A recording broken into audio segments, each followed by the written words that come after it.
तर पूर्ण रात्र कमी पडत असं त्यांचं काम आहे. आज आपण ज्या वास्तूमध्ये उभे आहोत त्या वास्तूचे सर्व CEO शिंदे साहेब आहेत. त्याचप्रमाणे छोटासा त्यांचा एक किसमिस बेदाण्याचा बिझनेस आहे. मुलगा ज्याचं नाव अक्षय, मुलगी आज डिप्लोमा करते. आणि सगळ्यात महत्त्वाचं त्यांची जी अर्धांगिनी आहे, म्हणजे का बघा कसं असतं की अर्धांगिनी आता हे म्हणायचं सुद्धा तुम्हाला महत्त्व का पटवून द्यायचं आहे, तर ते आता इथं वाढदिवसाला उभे असताना त्यांची अर्धांगिनी तिथं गल्ल्यावर बसलेली आहे आणि आपला बिझनेस सांभाळते. तर असं छानसं एक कुटुंब आहे त्यांचं. हे करत असताना आपण समाजाचं काहीतरी देणं लागतो, म्हणून त्यांनी निर्भय महाराष्ट्र पार्टीला एका उंचावर नेऊन ठेवण्यासाठी प्रवेश केलेला आहे. जितेंद्र भावे सरांचे हात त्यांच्या कायम डोक्यात असतं की जितेंद्र भावे सरांचे हात आपण कशा पद्धतीने बळकट करू शकतो, नवीन कल्पना पक्षासाठी आपण काय करू शकतो, याच्यासाठी ते अस्तित्वात आणत असतात. आणि त्या पूर्ण करण्यासाठी त्याच्या मागे त्यांची धावपळ चालू असते. इतकं छान असं व्यक्तिमत्व, मी बोललोच की पूर्ण रात्र कमी पडेल त्यांचे गुण गाण्यासाठी. इतकं छान व्यक्तिमत्व आहे ते. अशा व्यक्तिमत्वाचे ज्यावेळेस वाढदिवस साजरे केले जातात त्यावेळेस मनाला कुठेतरी आनंद होतो. आज सकाळचा विषय आहे, सगळ्या सहकार्यांनी सांगितलं.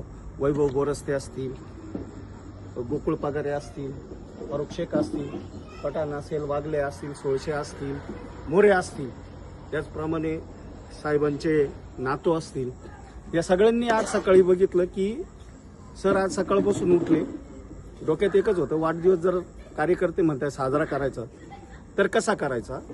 तर बघा प्रत्येकाच्या मनात एक असतं की जर का वाढदिवस साजरा व्हायचा असेल तर तो अनोख्या पद्धतीने झाला पाहिजे, एका वेगळ्या पद्धतीने झाला पाहिजे. तर ज्या माणसाच्या मनात कुठेतरी तळमळ असते, जो माणूस मनाने स्वच्छ असतो, अशाच माणसाच्या डोक्यामध्ये हे विचार येतात. त्यांनी आज सकाळी भावे सरांना फोन केला की सर काय नियोजन आहे.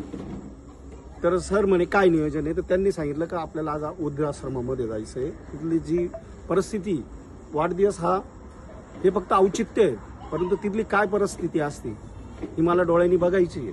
आणि एका झटक्यात भावे सर सुद्धा हो म्हटले. आणि आज तिथे गेलो, अक्षरशः डोळ्यात पाणी आलं होतं की आई वडील मुलांसाठी किती कष्ट करत असतात.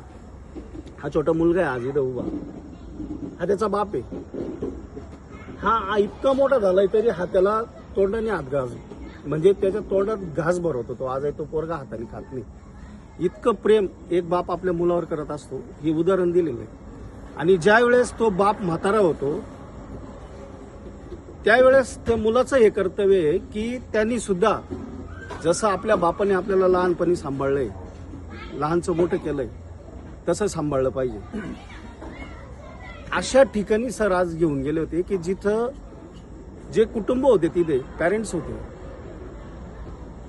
खूप मोठ्या पगारावर येते मुलं, आणि त्यांची आई वडील वृद्धाश्रमात आहे. ठीक आहे, मी असं म्हणत नाही की त्याला मुलंच कारणीभूत आहे किंवा आई वडील कारणीभूत आहे. काहीतरी गोष्टी असतातच ज्याच्यामुळे हे होतं.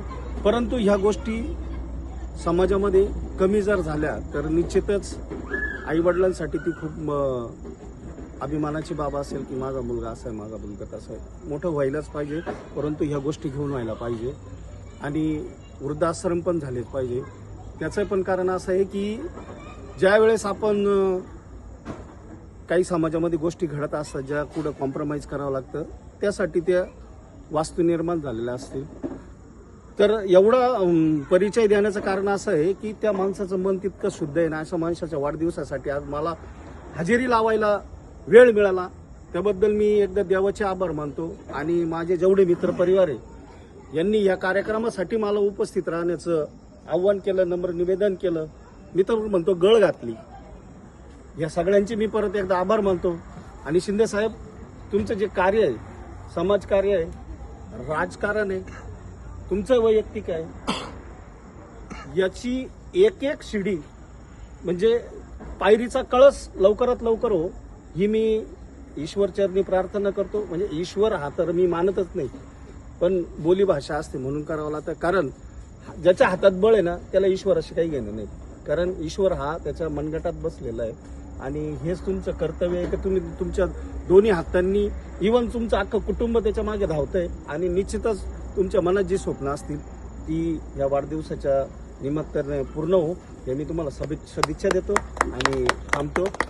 तर 2 शब्द तुम्ही जर बोलले तर